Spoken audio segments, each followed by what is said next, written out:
Congress party Sonia Gandhi లేకపోతే రాహుల్ గాంధీ ఖర్గే అని పెడితే పెట్టచ్చు, డమ్మి డమ్మి వాళ్ళు ఏదనుకుంటే గదే. మొత్తానికి రాహుల్ గాంధీ ఫ్యామిలీ సోనియా గాంధీ ఫ్యామిలీ ఏదనుకో వాళ్ళ ఫ్యామిలీతోటే అవుతుంది, కానీ వాళ్ళ ఫ్యామిలీని కూడా ధిక్కరించినట్టు ఈ మాటతోటి.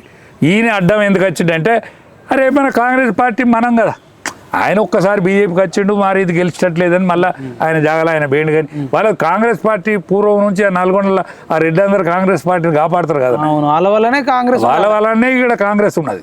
లేకపోతే కాంగ్రెస్ ఎక్కడిది? తుక్కేనా నీకు ఎక్కడ కాంగ్రెస్? అవును, నీకు ఎక్కడ కాంగ్రెస్ ఉన్నది? ఇక్కడ ఒకటి కాడ తప్ప కాంగ్రెస్ ఎక్కడన్నది? ఈ నుంచే మళ్ళీ ఇతరం వాటిని నల్గొండ నుంచి పోవాలి.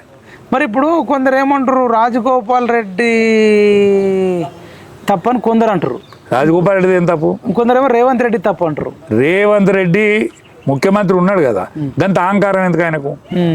అంత అహంకారం ఉండాల్సిన అక్కర్లేదు, అహంకారమే అది, అట్లా ఉండాల్సిన అక్కర్లేదు. ఒకవేళ జీవితాంతం ముఖ్యమంత్రి కనుక ఉండదలుచుకుంటే ఆయనకి ఎవరకు మన చంద్రబాబు నాయుడుకి ఎవరు లేడీడా? అవును, తెలంగాణలో నువ్వు ఆ పార్టీకి పోయి ఆ పార్టీని గెలిపించుకొని 10 ఏళ్ళు 10 ఏళ్ళు కాదు 50 ఏళ్ళు.